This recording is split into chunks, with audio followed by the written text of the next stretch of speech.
I have often puzzled and puzzled about what it must be like to go to sleep and never wake up, to be simply not there forever and ever. After all, one has some intimation of this by the interval that separates going to sleep from waking, when we don't have any dreams but go to sleep, and then suddenly we're there again, and in the interim there was nothing. And if there was never any end to that interval, if the waking up didn't happen,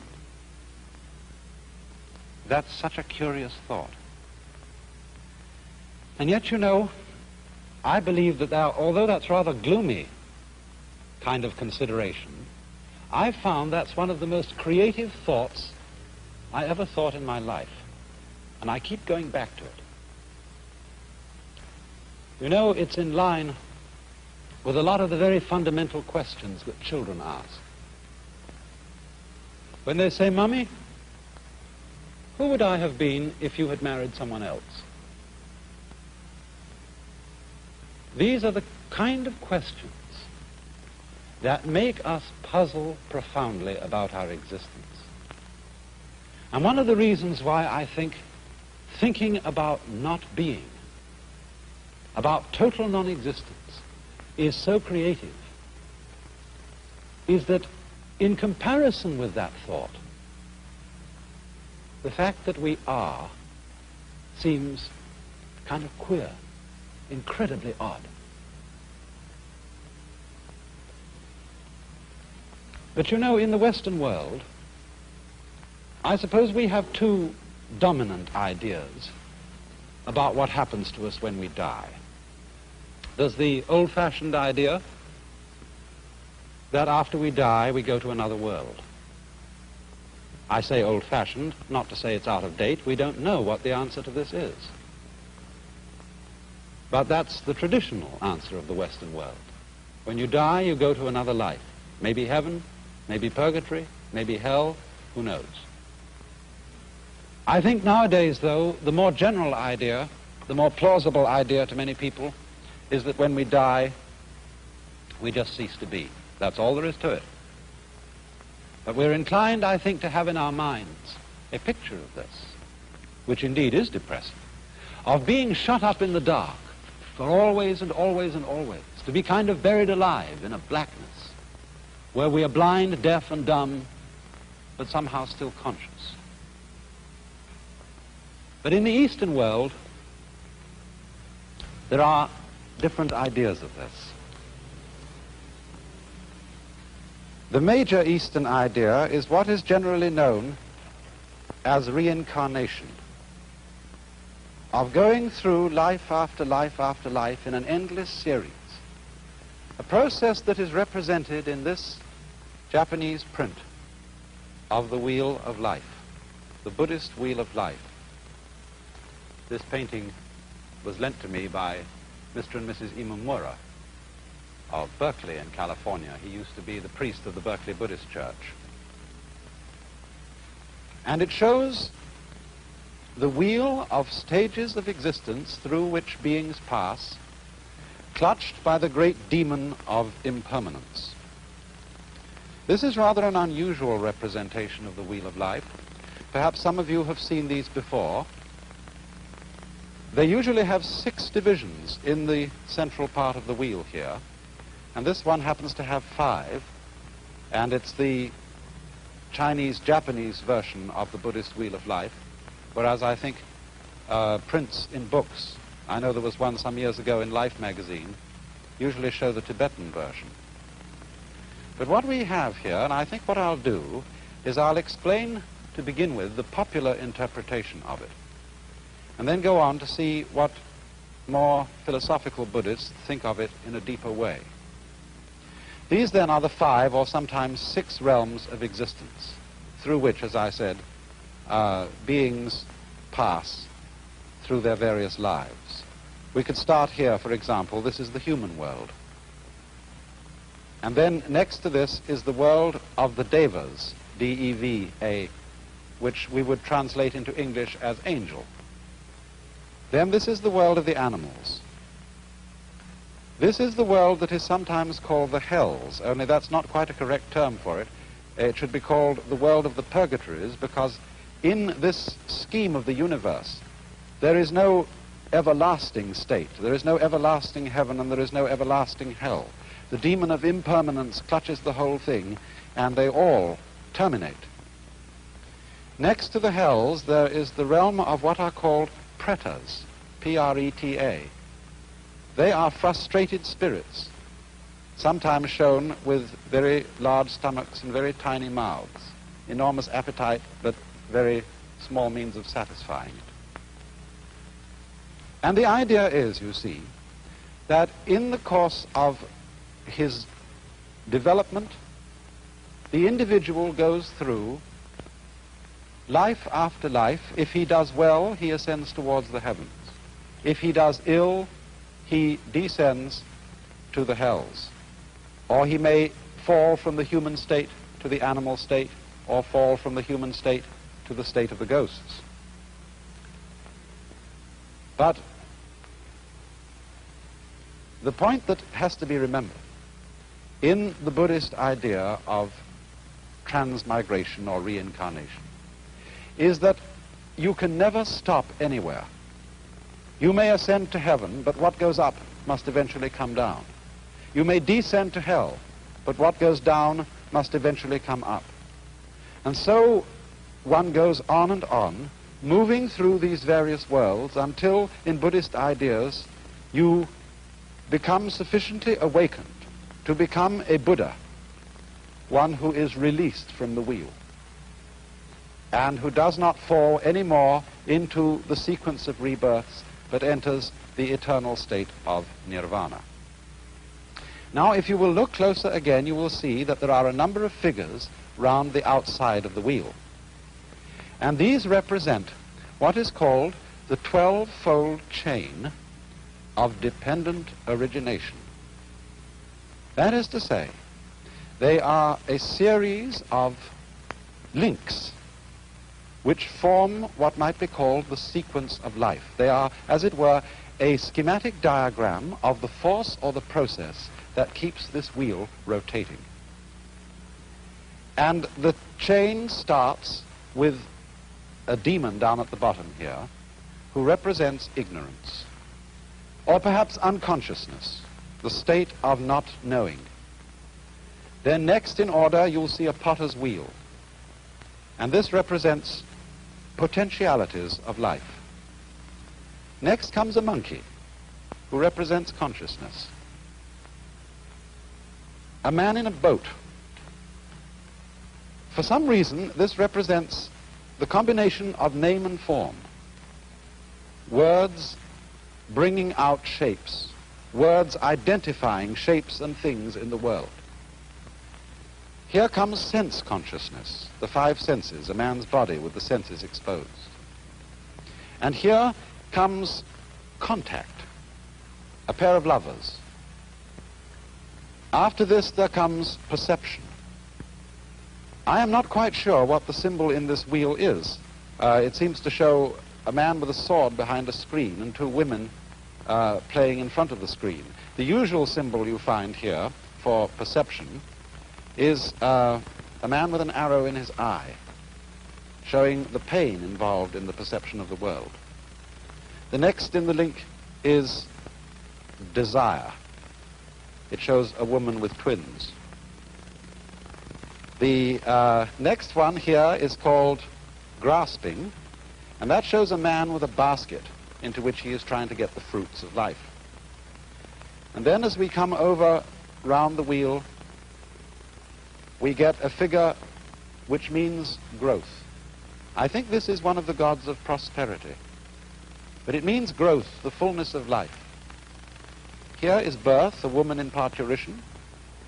Here is old age. And then, although the final stage of the links of dependent origination, as they are usually drawn, shows this one as the last, and calls it old age and death, in this particular wheel they've been spread out. so that you get old age, grief. No, excuse me, this is sickness. Old age, sickness, death, grief, compassion, suffering, and again back into ignorance. Here's another figure of ignorance, the camel being led by a blind man.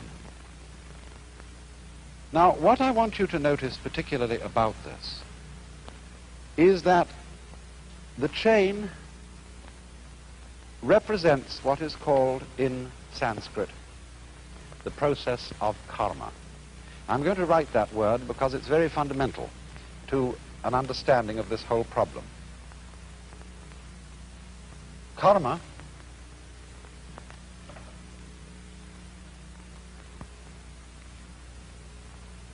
is sometimes understood, and maybe your ordinary dictionaries give it to you, as the law of cause and effect, but actually it comes from the root kri, which in Sanskrit means to act or to do. And the basic idea of karma is that it is action which always involves the necessity for other action. As the Buddha once expressed it, this arises, that becomes. Now, this isn't quite the same thing as cause and effect. It is rather the idea of linkage. For example, when I pick up this brush, I lift it by one end, and the other end comes up. Now, we could say this is cause and effect, although this would be a rather cumbersome way of thinking about it. I could say, for example, that the coming up of the brush at this end is the effect of the cause, my lifting it at this end. But we don't ordinarily think so complicatedly about it. We think in a simpler fashion, namely, that to pick up this end is also to lift up that end because it's all one. So in the same way, Buddhists and Hindus who follow the idea of karma believe that life and death involve each other in the same way that the two ends of the brush, lifting up one involves lifting up the other. So in this way, living involves dying. We wouldn't say that the cause of death is birth, but birth and death go together and they are inseparable. And so if we will look again for a moment at the wheel, we can see that there are these important phases of it altogether. Here it ends with the sequence of pictures representing death and suffering and its attendant grief, ending in the blind man leading the camel and the demon, which together represent ignorance or unconsciousness. But once again here we have the potentiality of life and then the monkey representing consciousness. All these things are looked upon as linked and therefore inseparable. And thus, you see, we don't look upon ignorance as the first step or the first link in the chain from a chronological point of view. We only start numbering the steps of the chain here because one has to begin somewhere when one's talking. And so the basic idea of this link is interrelatedness, interlockedness, so that death and life, as I said, imply each other. So that you might, speaking from the standpoint of Indian philosophy, of Hinduism, of Buddhism, you might pick an argument with Hamlet and say, to be or not to be is not the question. These are not alternatives. They are things that go together just like up and down, back and front, solid and space. Now there's another aspect to karma which needs to be considered here, and that is that karma also involves the idea of the continuity of pattern. You know, strictly speaking, Buddhists don't believe that there is any soul entity which passes from one life to another. There is no sort of fixed I or fixed ego which once was an animal and then became a man and then became an angel and then eventually became a Buddha or something like that. The idea of karma as the linking factor between the various lives is what we might call continuity of pattern. For example, consider an army regiment. A certain regiment goes on year after year after year. Old European regiments, for example, have existed for hundreds of years. And yet the personnel of those regiments, and even the barracks in which they are stationed, are entirely changed. In the same way, a university. Harvard University has existed for a long time. Oxford for a lot longer. And yet there is not a single member of the faculty, not a single student, who was there when it first began. And yet, you see, the university goes on. Because what goes on is a pattern, a form of life. In the same way, the individual body of man, every 7 years, I think, all the molecules composing our physical structure are entirely changed. And yet, something identifiable as the pattern which we associate with Mr. or Mrs. So-and-so is still there. Another fascinating illustration of continuity of pattern in this sense is wave motion. It's perhaps easiest to illustrate with something like a barber's pole. When you twirl it. Now, as you twirl it, there's an illusion of something moving upwards from the bottom to the top of the pole. It seems that the strips go along. Now, actually, they don't go along. They just go round. And in the same way, also, when waves move across water, there's no water moving across.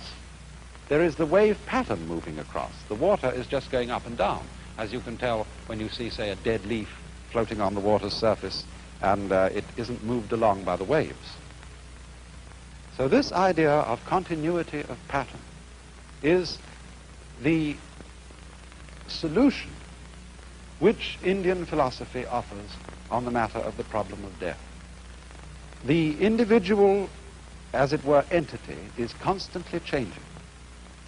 He does not go on, but the pattern or the karma, the pattern of action, goes on. And it's all embraced by that figure you saw of the great demon of impermanence. Could we look at that demon once again? I want to say something more about him. From our Western ideas, this fellow looks pretty evil. And we might associate him with the devil in the Hebrew or Christian sense of a principle of evil. In Buddhism, demons are not evil. They are really beneficent. They have a frightening aspect, but underneath this there is a deeper meaning. This demon represents change or impermanence. But the deep insight underlying this is that change is a liberating factor. Death is a liberating factor. Did it not exist, life would not exist either. And therefore the wise man is not afraid of the demon. He goes, as it were, straight forward to him to embrace him. And at that moment the demon is transformed. And so in the same way, in a deeper sense, Buddhists do not think of these various realms of the wheel as literal worlds where there are angels and demons and starved ghosts, but they represent the various phases of consciousness. Equanimity, general kind of medium consciousness. Quiet consciousness is the human state. The angel state is supreme happiness. The animal state is animality. Here is misery in its extreme, and here is frustration in its extreme. But the fundamental idea of the whole wheel that we have to remember, the idea of karma, is the interlocking, the interdependence of being and not being, of death and life, and the fact that the demon of change is really a disguise of the very source of life, the death without which life is impossible, the change without which life is totally boring. Now, of course, when any idea like that is explained, the first thing that we ask is it true? Is there a process of rebirth? Do our patterns go on and have influence to an illimitable future? But you know, as this idea is held by deeply thoughtful Hindus and Buddhists, it isn't a belief in something which we can't prove. It's really quite a self-evident notion. Think of it in this way. Supposing I make two statements. Statement one: after I die, I shall be reborn again as a baby, but I shall forget my former life. Statement two: after I die, a baby will be born. Now, I believe that those two statements are saying exactly the same thing. And we know that the second one is true. Babies are always being born. Conscious beings of all kinds are constantly coming into existence after others die. But why would I think that the two statements are really the same statement? Because after all, if you die and your memory comes to an end, and you forget who you were, being reborn again is exactly the equivalent of somebody else being born, because we have no consciousness of our continuity unless we have memory. If the memory goes, then we might just as well be somebody else. But it seems to me that the fascinating thing about this is that although a particular set of memories vanishes, death is not the end of consciousness. In other words, we are deluded by a kind of fantasy if we think of death as endless darkness. Endless nothingness is not only inconceivable, but it's logically absolutely meaningless, because we aren't able to have any idea, much less sensation of nothing, unless it can be compared with a sensation of something. These two things go together. And therefore, I think what is meant is that the vacuum created by the disappearance of a being, by the disappearance of his memory system, is simply filled by another being who is I, just as you feel you're I. The funny thing, though, about being I, about feeling that one is sort of a center of the universe, is that you can only experience this I sensation in the singular. You can't experience being two or three I's all at the same time. Now then, it seems to me that this idea has three very important consequences. One is that the disappearance of our memory in death is not really something to be regretted.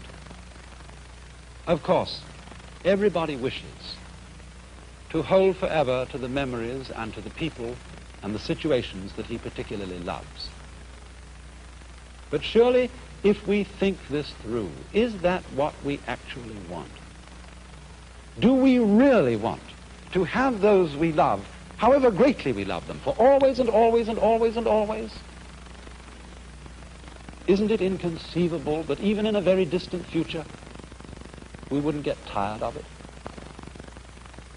And this indeed is the secret of the thing. This is why the demon of impermanence is beneficent. Because it is forgetting about things that renews their wonder.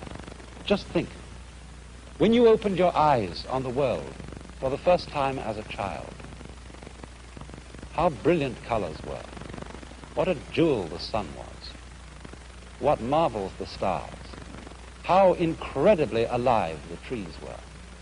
That's all because they were new to your eyes. Or in the same way, you know how it is, you've been reading a mystery story. And you're looking around the house, you want something to read, and you pick up an old mystery story. If you read it years and years ago and you've forgotten all about the plot, it still excites you. But if you remember the plot, it doesn't excite you. And so, by the dispensation of forgetting, the world is constantly renewed. And we are able to see it again and again, and to love again and again, to have people to whom we are deeply attached and deeply fond, always with renewed intensity, and without the contrast of having seen them before, for always and always and always. Another consequence of this is a very curious realization to me. Remember that question, who would I be if my mother had married someone else? Who, if I were you, we often say. One might so easily have been you. I might so easily have been born in China and India. Why do I feel that the world is centered in this place, as distinct from some other place? You jolly well know the world is centered where you are. And this gives one a very strange feeling of the idea that other people jolly well exist in the same sense you do. Everybody's name is I. That's what you call yourself. So there will always be I's in the world. Every I is in a way the same I. We all might be anyone else. And there is no escape. It goes on and on and on and on. So long as there is consciousness anywhere, there is I. You then, in a way, look out through all eyes. And that, perhaps, is the secret of the great virtue of compassion.